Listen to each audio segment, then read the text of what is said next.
Sergei Viktorovich, a question for you. How does Moscow assess Cairo's position on the Ukrainian crisis against the backdrop of Western sanctions? We assess the position of the Arab Republic of Egypt on the events that are taking place around Ukraine and which have a long history. In terms of the causes of the current situation, we assess positively. This is a balanced, responsible position. In particular, it manifests itself when considering the Ukrainian topic and everything connected with it in the United Nations. Mr. Minister, answering the previous question, said that he conveyed to me a certain message from Secretary of State Blinken, who was recently on a visit to Cairo. I confirm this. We have always said that Russia is ready to listen to any serious, I will emphasize this word, proposal that is aimed at resolving the entire current situation in its comprehensive context.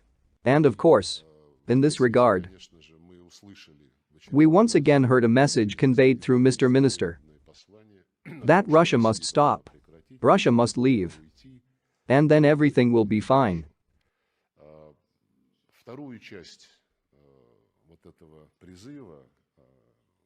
Tony Blinken did not convey the second part of this call, but the second part of this call, the true interest of the US and the West was stated by NATO Secretary General Mr. Stoltenberg when he, I think, was on a visit to the Republic of Korea yesterday.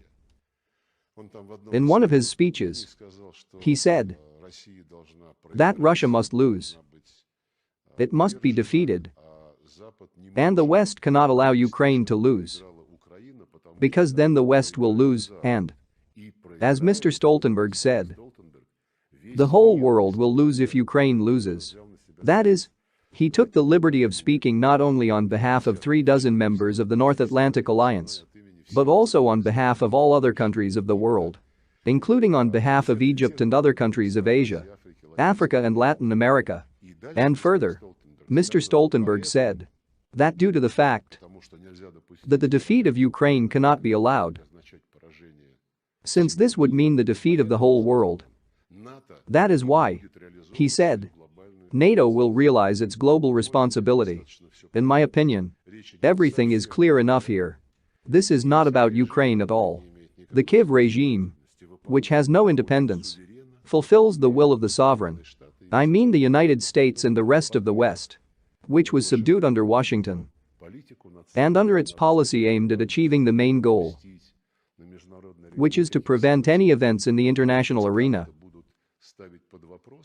that would somehow call into question the claims of the United States to hegemony in modern world. That's all. So I am grateful to my friend for delivering the message from Tony Blinken. But if you ask me about it, then I will say that this message was incomplete. I have now tried for Tony Blinken to complete what the United States is truly seeking when it calls on Russia to stop and get out of Ukraine. Dear friends, if you like this video, please subscribe, like and write a comment. This will greatly help the development of this channel. Thank you.